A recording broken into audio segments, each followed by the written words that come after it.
Good morning, Florida lacrosse fans. Here we go. Day one playoff bracket season. Today, it'll be 1A on the girls' side. So we'll take a brief review of that today. We also have for you the polls and the conference awards that are out so far. First things first.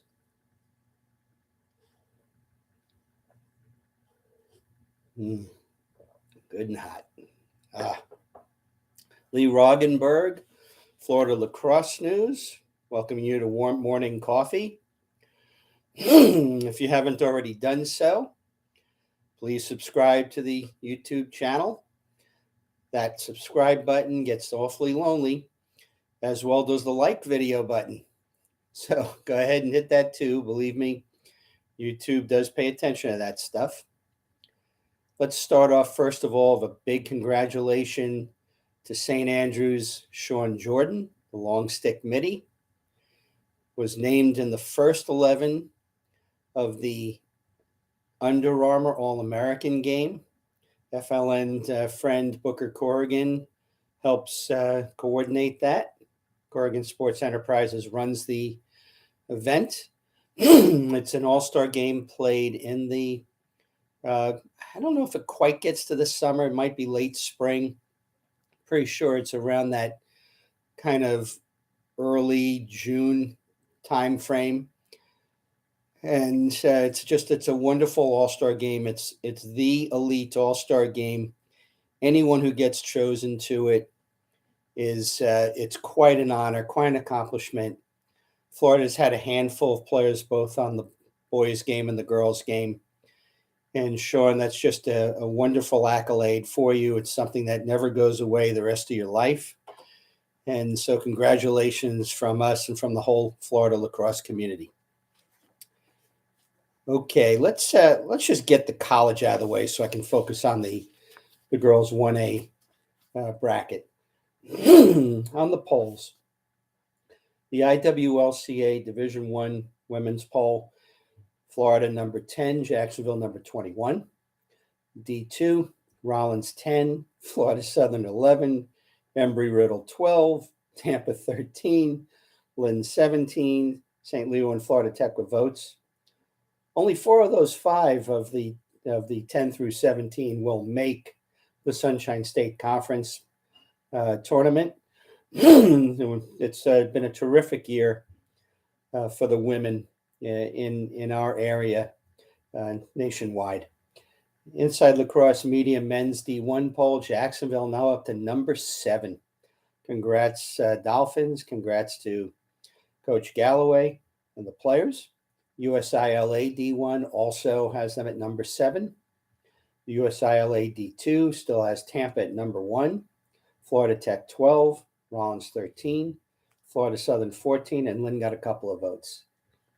Sunshine State Conference has just been terrific this year. And it would be really nice to see us take home our second national championship at the D2 level.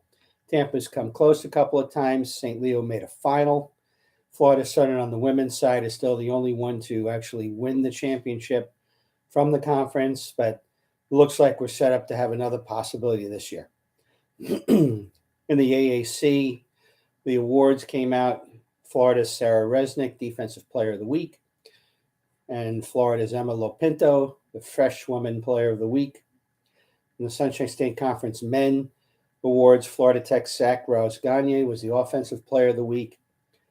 Florida Tech's John Holzman was a Defensive Player of the Week. And Stoneman grad in Florida Southern's Kevin Hurwitz was the Specialist Player of the Week.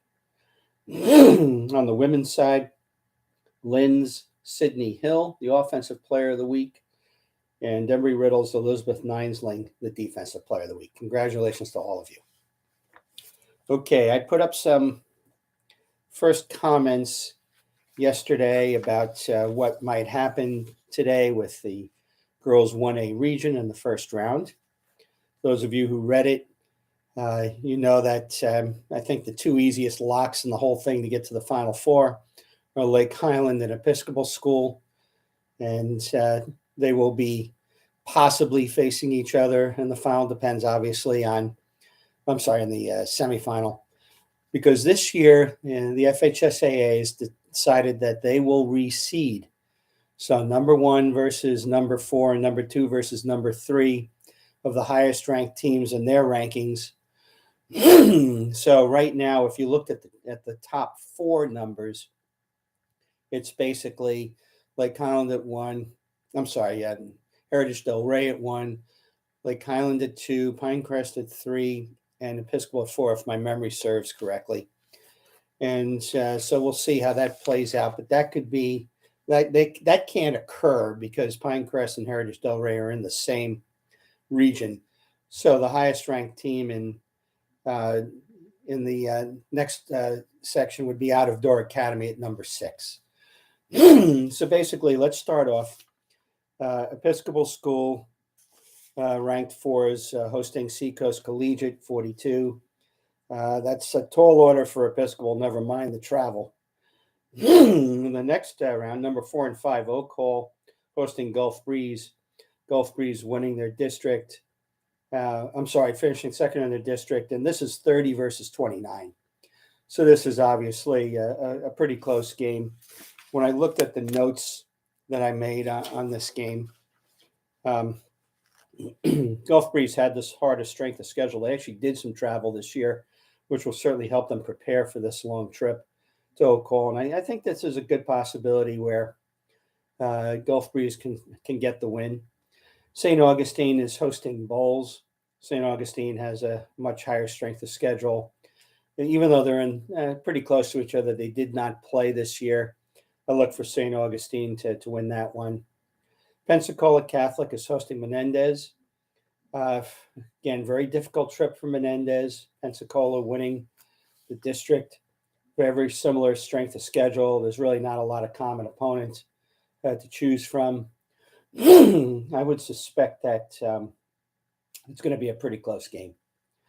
Then we get into the next region. Lake Island Prep is hosting First Academy. That's just not going to be much of a game. Sun Lake is hosting Bishop Moore. Bishop Moore is number 3 in the state of strength of schedule. I expect them, regardless of home or away, to win this game. Satellite hosting Lake Wales is interesting. Neither has a particularly good strength of schedule. Satellite at 16-2 versus Lake Wales at 13-2. It's a pretty decent trip, if I'm not mistaken. Satellite's over on the Treasure Coast near Melbourne or so, and I would expect Satellite to edge out a win there. Lake Mineola hosting Edgewood. Again, not too strong a schedule for either team. This could be one where it could be a relatively close game, hard to tell. But again, I think a home game maybe in this one might help pull it out for them. The next region, Out of Door Academy is hosting Barron Collier. Out of Door's strength of schedule is a good deal higher. Barron Collier was able to get in at the 8th seed, but I expect ODA to win this one. Berkeley hosts St. Stephen's. This is intriguing. St. Stephen's had the better regular season. Berkeley Prep played the harder schedule. It is an away game for St. Stephen's. I suspect this will be a little bit closer than expected, but I'm going to I think that St. Stephen's will find a way to edge them out in a close game, but it wouldn't surprise me if it went the other way. Naples is hosting Community School. Naples beat them pretty good in the district semifinal. Community School did get into the bracket, but I've got to make Naples the favorite in this one. St. Petersburg Catholic hosts Holy Names. Holy Names had the harder strength of schedule. St. Petersburg had a wonderful season. This is going to be an interesting game. I think that it'll stay pretty close. We'll see, but it wouldn't surprise me if Holy Names pulled the game out. But St. Petersburg Catholic definitely has something to prove this year. They had a terrific year, and I think this is just one that you kind of sit back and let's see what happens. In the southern region, American Heritage Del Rey is hosting Calvary Christian. By the way, there is not a single weak team in this bracket.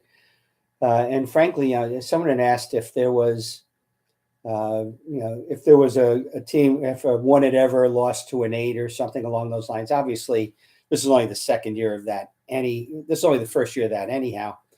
When it came to 1 versus 4, we've had a couple, and over the years where you've had some very big first round surprises or district surprises, but this is not going to be one of them. Key West is hosting South Fork in the 4-5 game. Those who have listened to the Varsity Sports Network broadcasts, they know that this has been a a discussion point about how long it's going to take South Fork to get to this game. We've mentioned without traffic, it's probably 5 hours, and you're going through some of the worst traffic in the state. That could be enough to really take the edge off South Fork. Key West's year was actually sneaky better than maybe first thought, although South Fork is well ahead of them in the ranking. We'll see if South Fork can pull this one out on the road. But given all the stuff they've got to go through, wouldn't surprise me if we came down to the wire on this game. Pinecrest is hosting American Heritage Plantation.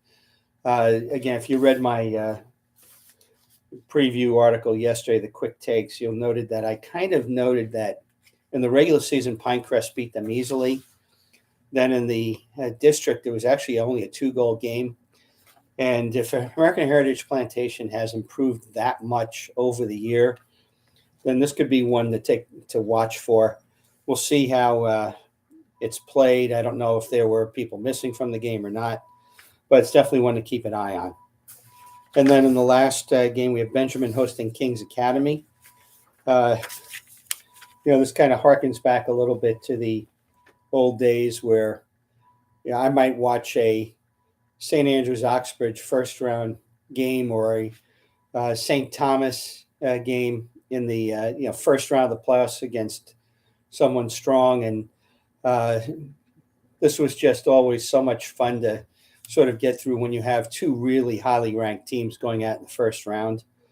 They did not play during the regular season, which I was surprised at, given, again, they're pretty close geographically. And one of the things is when you look at their schedule side by side, there were similar winning margins over common opponents, of which there were a number of them. So I expect this to be a pretty close game. We'll see if home field makes the difference for Benjamin in this one. But this is one, again, you just kind of sit back, watch, and enjoy. And, thankfully, we're going to have enough very good games. I will be obviously monitoring these as we go along and tweeting some updates. If you're at a game, please tweet games into us if you can, Florida LX.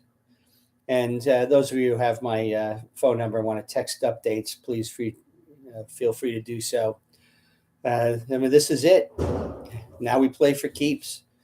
In a district with at-larges was less playing for keeps if you knew you were going to be in. This time it's one and done. Survive and advance, as a very famous former college basketball coach once said. We're in the great season. The Varsity Sports Network, you can watch the bracketology show. We're up and running, 8 p.m., 10 p.m., via varsitysportsnetwork.org. Don't forget to subscribe to their YouTube channel, too. When we get around to it, they usually put the current program on up for demand on their YouTube channel first. And I wait at least a couple of days before I embed it into ours, because that's only fair. They're producing it. And so #TAFTAG, lay off the refs, enjoy the game, honor the game, respect the game, grow the game. This is Lee Roggenberg saying so long from the Sunshine State.